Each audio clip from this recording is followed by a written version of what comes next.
Assalamualaikum warahmatullahi wabarakatuh. Waalaikumsalam Waalaikumsalam warahmatullahi warahmatullahi wabarakatuh. Bertemu lagi anak-anakku semuanya ya dengan Bapak Fajar. Bagaimana kabarnya anak-anak semua? Sehat, Pak. Alhamdulillah. Luar biasa. Apa kabar? Subhanallah, luar biasa. Hari ini sangat semangat sekali ya. Bapak ikut senang.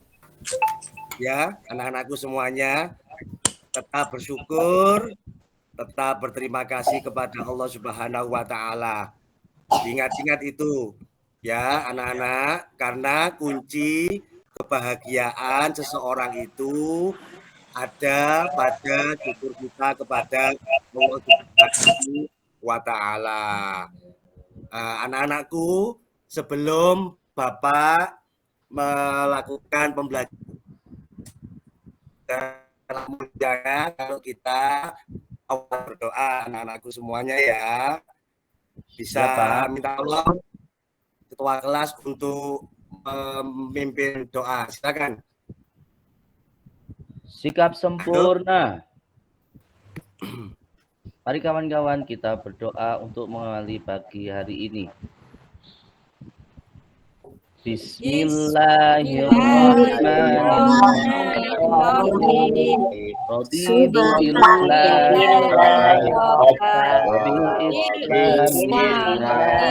wa bi Muhammadin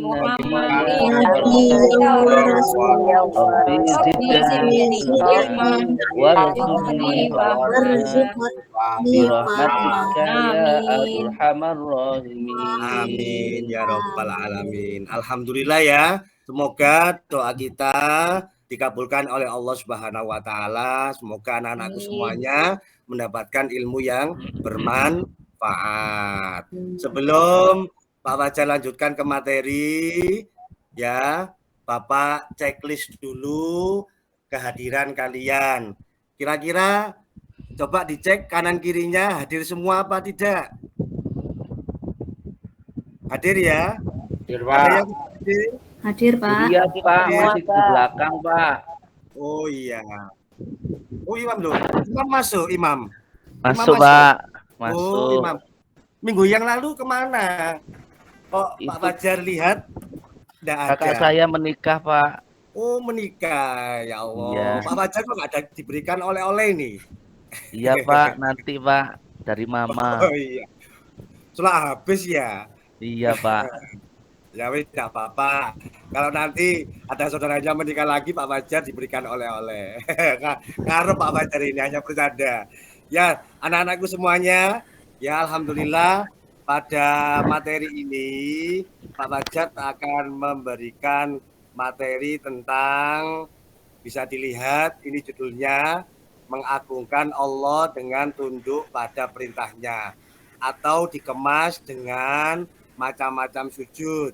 Ya, untuk tujuan pembelajaran kita pada hari ini, anak-anak, perlu kalian ketahui, kita belajar ini supaya kalian semuanya bisa melakukan yang namanya sujud.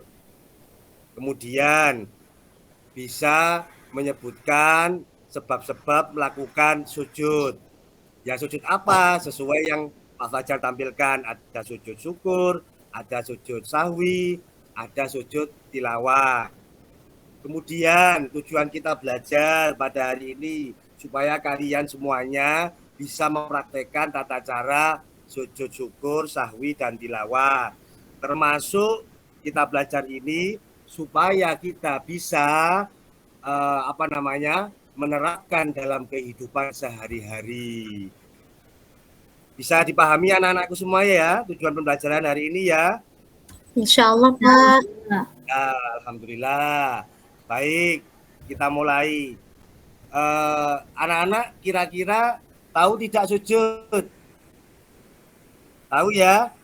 Saya yakin dan pastikan anak-anak semuanya itu paham gerakan sujud.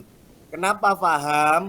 Karena kita ini kan sebagai umat Islam, pastinya dalam setiap hari itu kita kan diperintah untuk melaksanakan sholat 5 waktu. Nah, di dalam sholat 5 waktu itu kan mesti ada gerakan sujud. Nah, jadi kan insya Allah dalam gerakan sujud itu atau bentuk sujud kita nggak mengalami kesulitan. Karena setiap hari kita melakukan yang namanya sholat 5 waktu. Sangat penting Pak Fajar melakukan sujud itu, sangat penting. Karena sujud itu merupakan bentuk, nah ingat-ingat, bentuk ketaatan seorang hamba terhadap yang maha kuasa. Jadi seseorang itu dilihat ketakwaannya, ya penilaiannya yang maha kuasa kepada kita itu tidak dilihat dari bentuk fisik kita, tidak dilihat dari usia kita, tidak dilihat dari kaya dan miskinnya, tidak. Tapi bentuk ketaatan kita itu bisa ditinjau dari apa Pak Fajar? Sering melakukan yang namanya sujud. Ingat tidak ceritanya Nabi Adam diciptakan? Ingat apa tidak? Kira-kira Ya, Pak. anak-anak ingat ya? Ketika Nabi Adam dulu sudah diciptakan, kemudian Allah mengumpulkan malaikat sama siapa? Jin, disuruh bersujud kepada Nabi Adam. Loh, itu kan sudah menunjukkan apa namanya? Indikator ketaatan. Siapa yang tidak mau bersujud? Siapa? Iblis. Yang bersujud siapa? Malaikat. Nah, itu sebagai bentuk ketakwaannya. Nah, itu bisa ditolak ukurnya, bisa ditinjau dari sujud itu sendiri. Wa idz qala rabbuka lil malaikatis juduli Adam fasajadu. Ketika Allah menyuruh kepada malaikat untuk bersujud kepada Nabi Adam, illa iblis, kecuali iblis yang tidak mau. Nah, itu anak-anak berarti penting sekali kita melakukan yang namanya bentuk sujud. Bentuk sujud itu bisa kita terapkan tidak hanya sholat 5 waktu, ya anak-anak ya, banyak bentuk-bentuknya. Seperti halnya yang kita pelajari pada hari ini. Bisa dilihat di tampilan slide-nya, sudah bisa dilihat? Sudah ya? Bagaimana? Sudah, Ya sudah. Di situ ada macam-macam sujud. Coba kalau dilihat dari gambar itu, saya yakin anak-anak pasti sudah bisa menyimpulkan. Ya kan? Ada yang namanya sujud syukur. Nah, seperti itu. Orang habis main sepak bola, kemudian dia menggolkan permainannya, kemudian itu bersujud. Ada sujud tilawah, terus ada sujud sahwi. Jadi pada pagi hari ini kita belajar 3 sujud ya anak-anak ya. Apa sujud syukur itu? Kita mulai yang pertama. Sujud syukur, melihat kalimat syukur atau kata syukur, anak-anak sudah nggak asing, saya yakin begitu. Syukur kan biasanya kan identik dengan apa? Coba, ayo. Paham ya? Kira-kira? Saya yakin paham. Syukur itu identiknya dengan apa? Berterima kasih. Nah, seperti itu. Jadi, yang dimaksud sujud syukur itu kalau seseorang ya mendapatkan sebuah kenikmatan, sebuah keberuntungan, atau mungkin terhindar dari mara bahaya, maka seseorang itu dianjurkan atau disunahkan yang namanya melakukan sujud syukur. Saya beri contoh, seperti imam. Imam kemarin kan habis apa? Habis saudaranya menikah, ya kan? Enak-enak tidur di rumah imam, ya kemudian pintunya digedor, dor begitu. Assalamualaikum. Nah, waalaikumsalam. Imam diberikan apa? Kue, makanan. Lagi, Mam, kira-kira?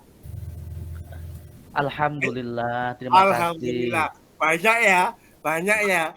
Iya kan? Iya, Nah, Pak. salah satu juga bentuk dari kenikmatan. Berarti kalau imam tadi itu mendapatkan sebuah kenikmatan dalam bentuk makanan seperti itu, bisa jadi juga dianjurkan yang namanya melakukan sujud syukur. Atau dalam bentuk yang lain, enak-enak nonton televisi, bagus di rumah, kemudian pintunya digedor. Selamat pagi Pak. Ya, selamat pagi. Ya, dari mana ya Pak ya? Saya dari Bank Jatim Pak, atau Bank BRI Pak. Kemudian dari Bank Jatim menanyakan begini, apa benar nomor rekening Bapak ini? Iya Pak, betul. Nah, kemudian dari petugas Bank Jatim menyampaikan, Bapak mendapatkan hadiah mobil BMW. Wah, Alhamdulillah. senang sekali. Nah, itu kan salah satu bentuk sebuah kenikmatan. Maka dalam hal seperti itu, kalian dianjurkan melaksanakan yang namanya sujud syukur. Bisa dipahami anak-anak? Saya. Terus, ada Pak Fajar dasar hukumnya? Ada. Dalam riwayatnya, dalam hadis riwayat Abu Dawud wa Tirmidzi itu disampaikan, Rasulullah itu, ya anak-anakku, ketika beliau mendapatkan kegembiraan atau sukacita, beliau langsung sujud dan berterima kasih kepada Allah Subhanahu wa taala. Nah, ini Nabi Muhammad saja melakukan sujud syukur. Masa kita sebagai umatnya enggak melakukan? Ya kan anak-anakku ya. Ayo kita contoh Nabi Muhammad karena beliau adalah teladan kita. Terus bagaimana sebab-sebabnya ya anak-anakku atau ketentuannya untuk bisa melaksanakan sujud syukur? Ya, sujud syukur itu anak-anak ya dilakukan di luar sholat. Tetap yang melakukan harus sendiri, tidak boleh berjamaah. Ya, berjamaah itu maksudnya seperti kita sholat berjamaah dalam sholat 5 waktu, bukan seperti itu. Kalau orang banyak kemudian tiba-tiba syukur, ya enggak apa-apa, sujud syukur ya enggak apa-apa. Maksudnya tidak berjamaah konteksnya seperti kita sholat. Jadi dilakukan, ingat-ingat, sujud syukur itu dilakukan di luar sholat. Waktunya Pak Fajar bebas untuk melakukan, ya anak-anakku ya. Kemudian sujud syukur itu harus dalam keadaan suci. Itu sebenarnya dasar hukum qaul yang sah, ya. Sebenarnya ada beberapa versi anak-anak. Bisa, ada dua. Bisa dalam tidak keadaan suci, bisa juga harus dalam keadaan suci. Tapi menurut sebagian besar para ulama itu harus dalam keadaan suci. Bisa dipahami anak-anak? Bisa dipahami ya? Bisa. Bisa, Untuk Pak. melakukannya sujudnya Insyaallah, Pak. itu dilakukan berapa kali, Pak Fajar? 1 kali saja. Tidak seperti melakukan dalam sholat. Kalau sholat kan, kalau sholat maghrib berarti sujudnya kan beberapa kali. Kalau sujud syukur cuma 1 kali saja, nggak banyak. Gampang, enteng, ya kan? Masa ringan saja kita nggak bisa melakukan. Nah, ayo anak-anak, mari kita bersama-sama. Kalau nanti suatu saat kita mendapatkan sebuah kenikmatan atau kebahagiaan, ya, atau mungkin kita terhindar dari mara bahaya, maka kita dianjurkan yang namanya sujud syukur. Ini gambar mengenai tata cara melaksanakan sujud syukur. Gimana alurnya Pak Fajar? Nah ini dimulai dari niat. Niat dulu, kemudian ya niat apa? Ya niat melaksanakan yang namanya sujud syukur. Kemudian setelah niat takbiratul ihram, kemudian anak-anak bisa sujud. Sujudnya membaca apa? Bisa dilihat di gambar itu bacaannya, yaitu bacaan tasbih. Kalau bacaan tasbih kan anak-anak kan pasti sudah paham semuanya. Wong setiap hari habis sholat kita membaca tasbih. Gimana bacaannya? Subhanallah, walhamdulillah, wala ilaha illallah, wallahu akbar. Itu namanya bacaan tasbih. Boleh ditambahi sama doa selamat boleh. Boleh tidak Pak Fajar? Boleh. Doa selamat bagaimana?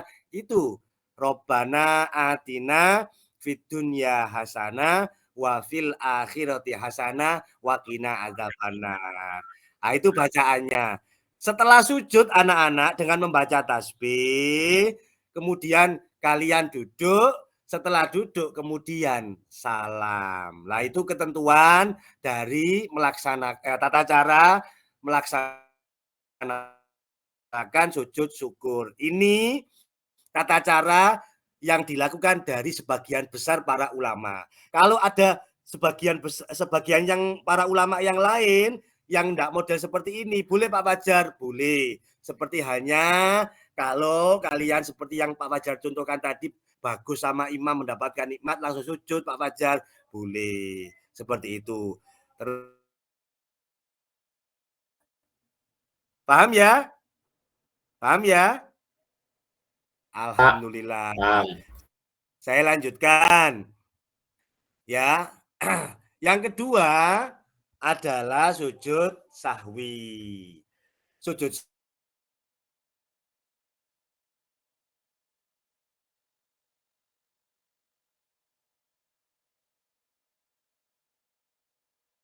jarang melakukan. Jarang melakukannya kenapa? Karena sujud sahwi itu kalau kita melaksanakan sholat 5 waktu itu dalam keadaan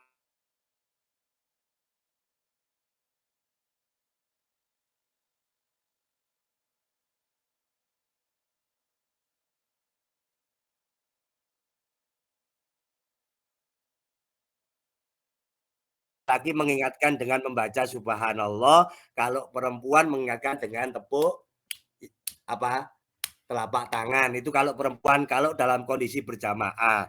Tapi kalau dalam keadaan sendiri, kalau lupa, lah ini tidak ada yang mengingatkan, maka sujud sahwi ini dipakai. Biasanya begitu. Jadi diingat-ingat. Pengertian sujud sahwi itu anak-anak, ya, sujud yang dilakukan ketika kita lupa. Ya, di garis besari, difahami itu, lupa atau tidak sengaja. Kalau disengaja Pak Fajar, nah beda lagi. Saya teruskan ya, lupa atau tidak sengaja meninggalkan yang namanya rukun dalam sholat. Nah, tahu kan rukun dalam sholat? Minggu yang lalu kita sudah belajar rukun dalam sholat. Masa lupa? Imam masih ingat Imam? Halo Imam? Gimana Imam? Kok tidur Imam? Pak Fajar menjelaskan kok tidur? Habis bergadang ya? Sepertinya habis itu Pak, kakaknya nikahan itu Pak. Oh, habis kakaknya nikahan jadi makan banyak, jadi ya nggak kuat sudah perutnya ya. Ya tidak apa-apa. Kalau yang lain paham ya? Maksudnya ya? Insya Allah paham, Pak. Menyampaikan rukun dalam sholat kan paham. Ada gerakan takbiratul ihram, ada gerakan ruku, ada gerakan sujud, ada gerakan i'tidal. Nah, itu kan namanya rukun dalam sholat. Kalau kita lupa, tidak sengaja, atau tidak sengaja meninggalkan yang namanya rukun dalam sholat, maka ingat-ingat, maka penggantinya adalah melakukan yang namanya sujud sahwi. Nah itu. Pak Fajar, kalau saya seumpama menyengaja Pak Fajar meninggalkan rukun dalam sholat, ya batal sholatnya, namanya sengaja. Kan rukun itu harus dilakukan, itu namanya rukun. Seperti kalian, kalau sekolah, kalau setiap hari Senin memakai baju apa? Putih dan biru ya, kan begitu kan? Nah itu contohnya, kalau Senin memakai pakaian putih dan biru, kalau dalam istilah fikih seperti ini, itu namanya rukun. Kalau kalian hari Senin nggak memakai baju putih dan biru, apalagi pas upacara memakai pramuka, lah maka kalian akan dihukum, itu namanya sengaja. Kan begitu. Itu namanya rukun. Jadi rukun itu harus dilakukan. Jadi kalau konteksnya dia tidak sengaja, enggak apa-apa. tapi diganti dengan melaksanakan yang namanya sujud sahwi. Sujud sahwi anak-anak ya itu ada 2 caranya. Ya. Bisa sebelum salam, bisa sesudah salam. Ini saya tunjukkan tata caranya. Bisa sebelum salam, bisa sesudah salam.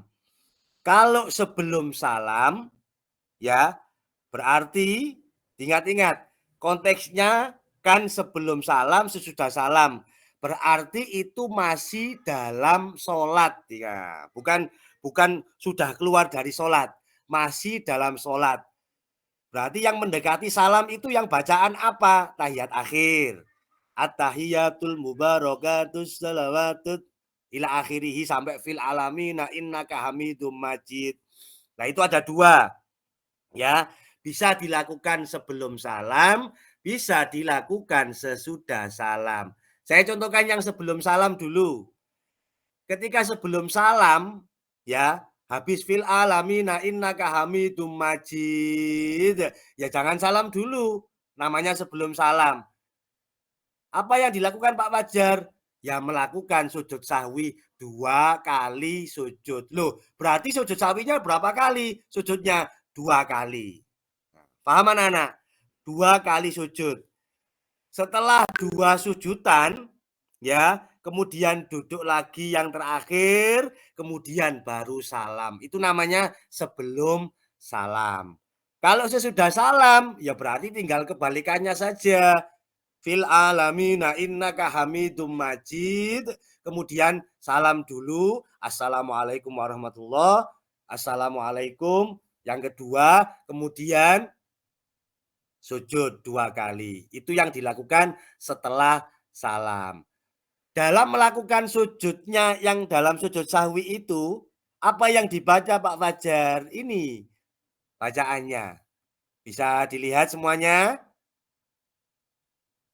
Bisa ya?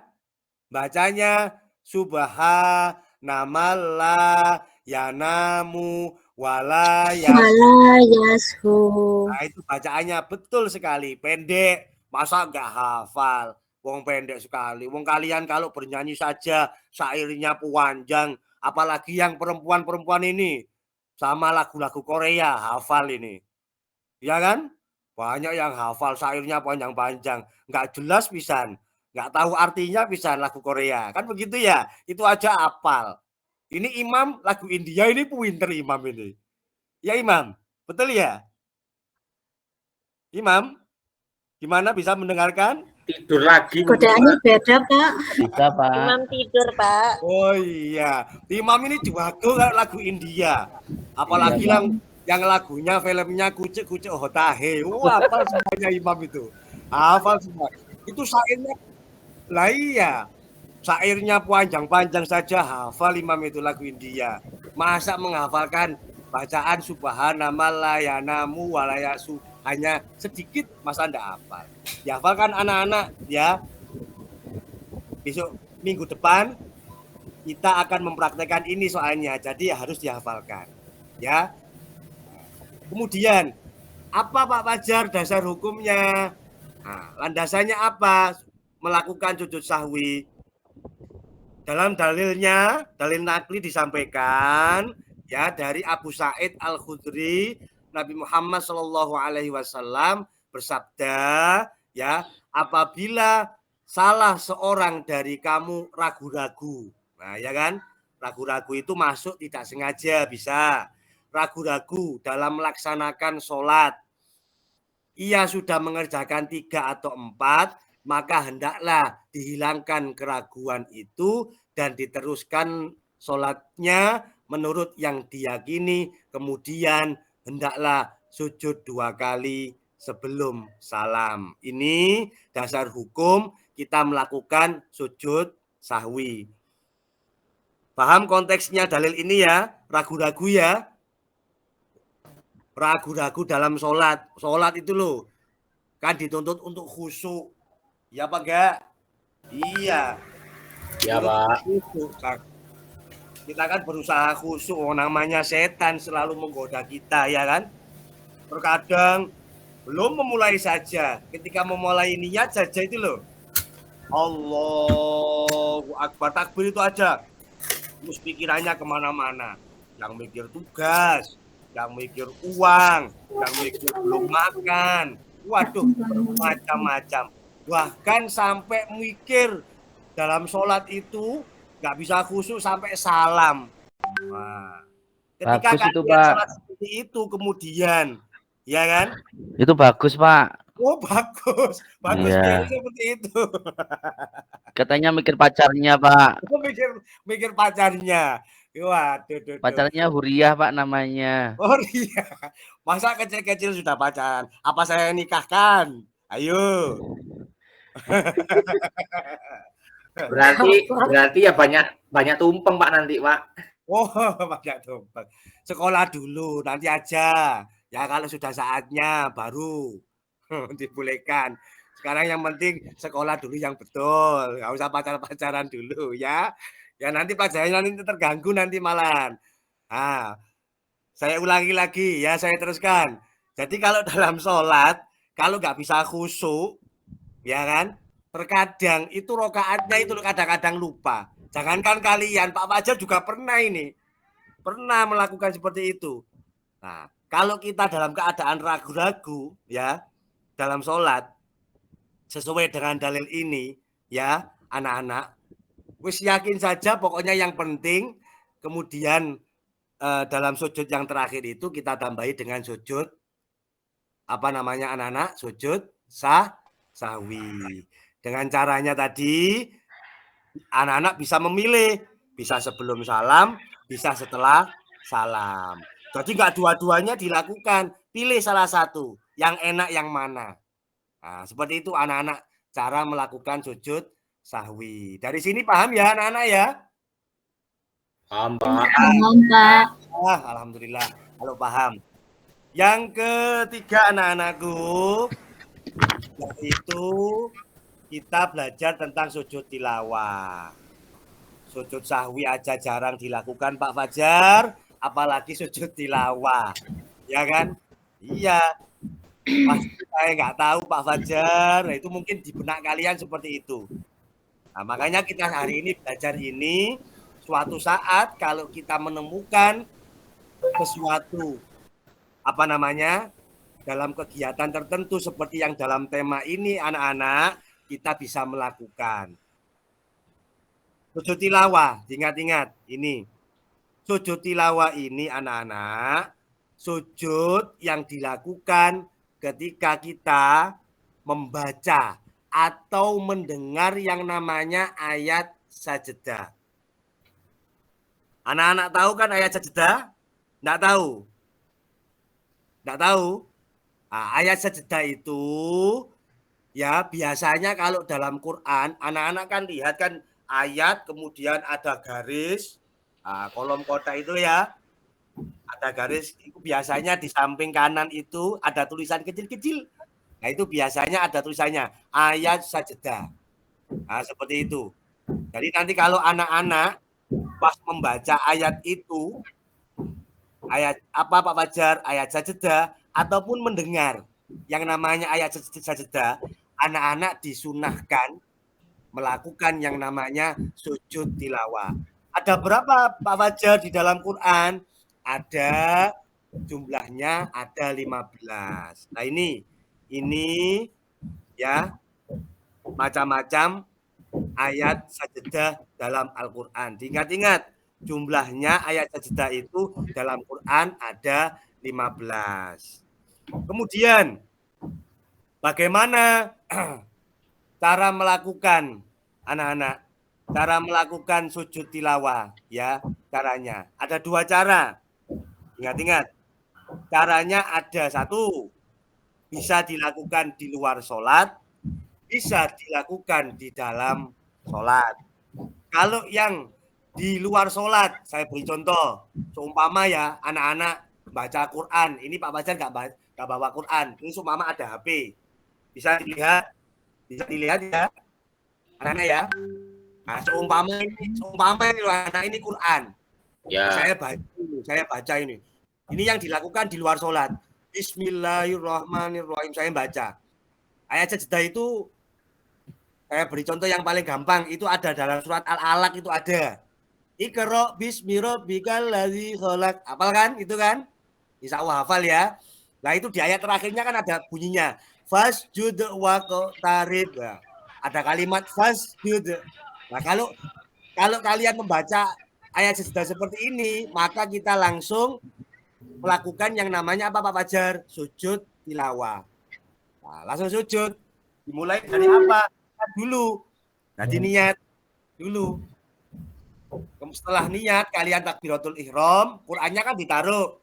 Kemudian melakukan sujud. Setelah itu, salam. Itu yang namanya sujud tilawah dilakukan di luar sholat. Kalau di dalam sholat anak-anak, berarti posisinya kalau posisinya pasti berdiri, nah, ingat, bukan posisi sujud, duduk, iktidal, bukan. Tapi posisi berdiri, baca surat. Nah, ingat, kalau dilakukan dalam sholat, pas posisi berdiri, habis baca surat, itu kemudian kalian membaca ayat, maka dianjurkan sujud tilawah. Langsung sujud. Nah, seperti itu. Yang dibaca apa Pak Fajar? Bacaannya apa? Nah, di awal tadi sudah saya sampaikan ini, ya di tampilan awal tadi, ini gambarnya, lihat tulisannya. Nah ini yang dibaca. Sajada wajhiya lillahi khalaqahu wa sawwarahu wa syaqaqahu wa basarahu bihaulihi quwwatihi. Bacaannya, bacaan sujud tilawah. Bisa dipahami anak-anak? Apa ada dasar? Insya Allah Pak paham. Semua ya. Dalilnya untuk melakukan sujud tilawah, ya, dari Abu Hurairah, Rasulullah Shallallahu Alaihi Wasallam itu bersabda bahwa Nabi Muhammad itu, ya, apabila ada anak Adam atau manusia membaca ayat sajdah, kemudian sujud, menghindarkanlah setan dan ia menangis seraya berkata.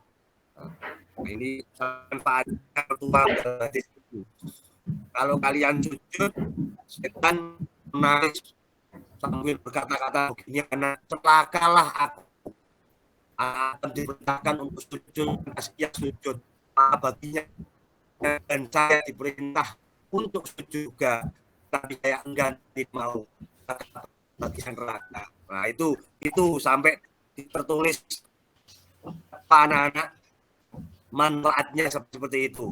Nah ini dalil yang menguatkan kita disunahkan untuk melakukan yang namanya sujud tilawah. Dari sini kira-kira ada pertanyaan? Ayo, bagaimana? Coba Imam, ada yang mau ditanyakan? Karena dari tadi kok tidur terus, habis kekenyangan itu ya. Ada pertanyaan, Imam? Iya itu Pak, ngantuk ayo. Ayo Imam wudu. Pak, saya mau tanya, Pak. Ya, tanya apa? Nanti kalau tanya Bapak, pertanyaannya bagus, Pak Fajar traktir, maka ganti nanti. Wah, terima kasih, Pak. Tadi Bapak bercerita tentang setan tidak mau sujud kepada Nabi Adam, Pak. Ya. Diartikan bahwa setan tidak mau mengakui bahwa Adam ciptaan Allah yang paling sempurna. Betul. Berarti dalam hal ini teman saya namanya Bagus, Pak. Ya, kenapa? Itu Bagus. tidak mau sujud, Pak. Tidak mau sholat. Iya. Betul. Berarti termasuk iblis, Pak, ya? Gus. Imam lu sih ngomong, Gus. Wah, bagus pertanyaannya, Imam. Iya, Nanti Pak. Pak Fajar traktir makan di kantin sepuasnya ya. Alhamdulillah. Dut. Iya. Betul sekali. Berarti kalau ya yang ya itu terminalnya seperti apa? Ingat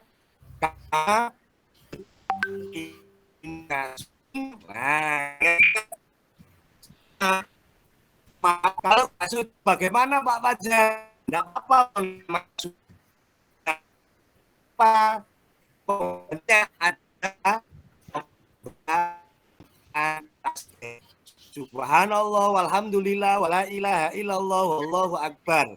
Nah itu, karena ini hukumnya sunnah. Berbeda kalau sujud dalam sholat. Seperti Bagus tadi gak mau sujud, nah itu baru. Karena sholat itu adalah wajib, maka seorang itu ya harus bersujud dalam sholat itu.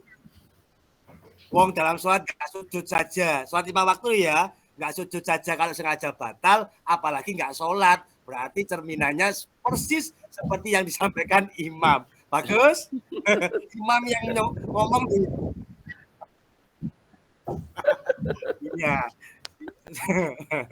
Jadi kalau kalian karena sujud tilawah itu adalah sunnah, kalau pas baca Quran misalkan belum paham apa yang lama ini sumpah sujud tilawah belum paham, maka penggantinya apa? Ya membaca tasbih aja, subhanallah alhamdulillah wala ilaha illallah wallahu akbar. Harus baca seperti itu. Kalian pernah melihat orang khataman Quran? Pernah tidak? Pernah, Pak. Nah, pernah. Ya harus pernah dong, lagu-lagu India saja yang didengarkan. Ya, ketika orang dalam khataman tadi itu ya anak-anak ya membaca subhanallah walhamdulillah wala ilaha illallah wallahu akbar, kan biasanya agak dilagu-lagukan sedikit kan. Nah sebenarnya yang orang baca khataman tadi itu sebenarnya beliau itu membaca yang namanya ayat sajadah. Nah seperti itu anak-anak. Jadi kalau nggak sujud tilawah bisa digantikan dengan apa? Membaca tasbih. Dari sini bisa dipahami semua ya anak-anak ya. Insya Allah, Pak. Allah, Pak. Allah sudah, Pak. Nah, untuk menguji kemampuan kalian, Pak Fajar berikan tugas ya, tugas diskusi, tugas kelompok. Nanti jumlahnya ini kan 10 orang. Nanti saya bagi menjadi 2 kelompok. Satu kelompok 5 orang. Karena yang tidak masuk 1 berarti nanti ada yang 5, ada yang 4. Gak apa-apa ya anak-anak ya? Ikhlas ya? Iya, Pak. Untuk kelompok 1 ya, semua anggotanya terdiri dari Bagus, Ani, Lili Maulidia, Muhammad Mustafa. Nah, ini cuma 4 orang. Ya, 4 orang. Terus untuk kelompok 2 terdiri dari Nuril Inaya, Buyatul Hasanah, Mahrus, Lili Kurnia, Nuril sudah, Imam. Nanti kelompok 1, ketua kelompoknya Pak Fajar tunjuk langsung saja biar cepat. Ketua kelompoknya adalah Bagus Yadi. Yang kelompok 2 ketua kelompoknya adalah Nuril. Coba diamati di tampilan layarnya. Nah, itu ada gambar ya seseorang yang memperagakan bentuk sujud. Nah, karena materi kita adalah modelnya adalah macam sujud, kita kan tahu walaupun tiap hari itu kita melaksanakan namanya sujud, ya kan? Coba itu diamati, diskusikan gambar ini, kemudian nanti simpulkan. Saya Pak Fajar beri waktu cuma 10 menit ya. Bagaimana? Terlalu pendek apa enggak? Enggak ya? Cukup, ya. Pak. Oke. Ya, Pak. Kita dimulai dari sekarang. Silakan.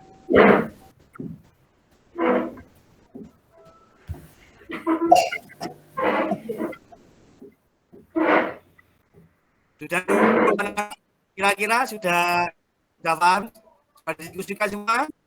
Baik, coba Pak Fajar ingin tahu dari dua kelompok untuk mempresentasikan hasil simpulannya dari melihat tugas ini.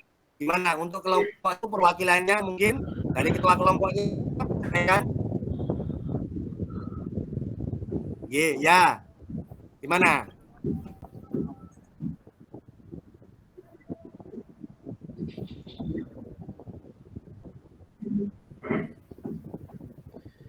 Ya, Pak. Oh gitu. Ya, berarti tidak sesuai ya. Tidak sesuai ya. Itu saja. Nah, terima kasih dulu untuk kelompok 1. Ya. Bagus suaranya agak serak apa bis kanu nyanyi kemarin kok suaranya Ngantuk, Pak. ngantuk. Kebanyakan gorengan.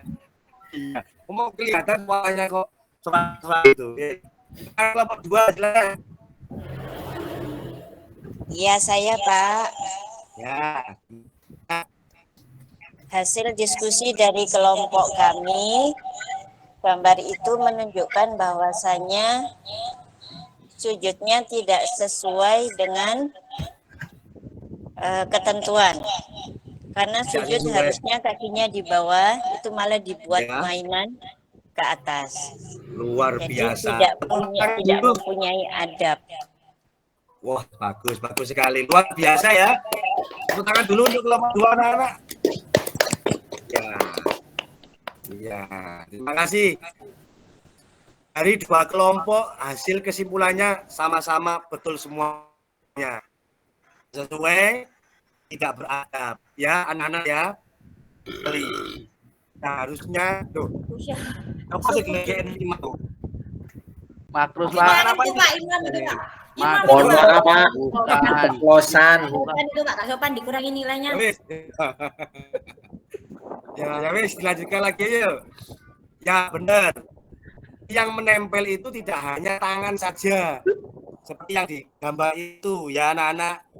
Bukan tangan dan kepala saja. Model seperti itu tidak sesuai dengan tuntunan, tidak sesuai dengan kesehatan dan sebagainya, itu membahayakan sekali, termasuk tak beradab sekali. Ya. Ingat anak-anak, pemaparannya luar biasa, sama-sama betulnya, sama-sama Pak Fajar kasih di 100 semua. Artinya ya. Nah, penekanan di sini yang hasil presentasi kalian semuanya, ingat-ingat itu ada 7 anggota dalam tubuh kita itu menempel, ingat-ingat, mulai dari hidung, 2 telapak tangan, lutut, dan 2 jari kaki itu harus menempel. Kalau tadi kan beda, kalau tadi itu membahayakan sekali, bisa-bisa ini leher ini bisa patah, ini tidak patut ditiru. Dari sini anak-anak ada yang mau ditanyakan? Paham semua ya? Paham, Pak. Ya Pak, insya Allah paham. Insya Allah. Yang bisa kita ambil dalam melaksanakan sujud anak-anak.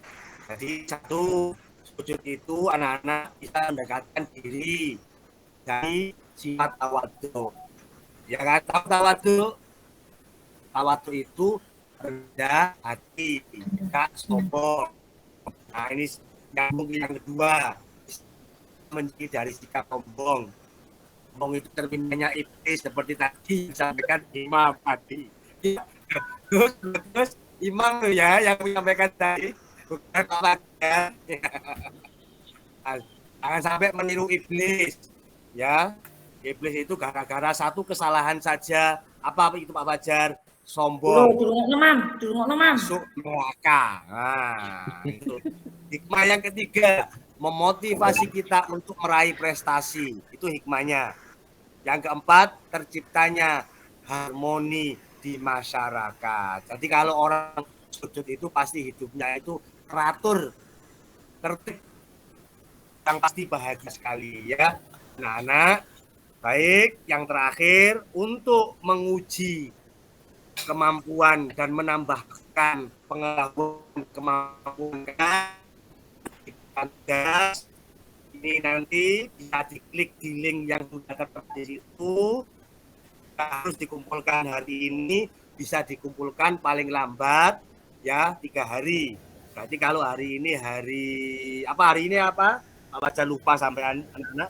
Hari Sabtu. Hari Sabtu. Berarti nanti dikumpulkan Senin paling ya. lambat hari Senin. Hari Ya, Senin Pak. jam 6 pagi sudah harus masuk tugasnya. Seperti itu anak-anak. Ya. Tinggal Ya, Pak. diklik saja di Google Form yang sudah Pak Fajar berikan itu. Wes, terima kasih banyak. Alhamdulillah. Ada pertanyaan? Tidak ada ya? Sudah paham Tidak semua? ada, Tidak, Pak. Tidak. Sudah paham? Alhamdulillah. Mari kita tutup anak-anak pembelajaran ini. Semoga pembelajaran ini bisa bermanfaat untuk kalian semuanya. Amin. Dan pastinya bisa menerapkan dalam kehidupan sehari-hari. Ayo kita tutup dengan bacaan penutup majelis. Coba Imam dipimpin Ya, doanya. Pak. Sikap sempurna. Mari kawan-kawan, pembelajaran hari ini kita akhiri dengan berdoa. Bismillahirrahmanirrahim. Subhanallahumma wa bihamdik, asyhadu an la ilaha illa anta, astaghfiruka wa atubu ilaik. Terima kasih anak-anak ya. Sampai jumpa lagi dengan Pak Fajar ya anak-anak ya. Pak Fajar akhiri. Assalamualaikum warahmatullahi wabarakatuh. Waalaikumsalam Waalaikumsalam warahmatullahi warahmatullahi wabarakatuh. wabarakatuh. Kalau yang tadi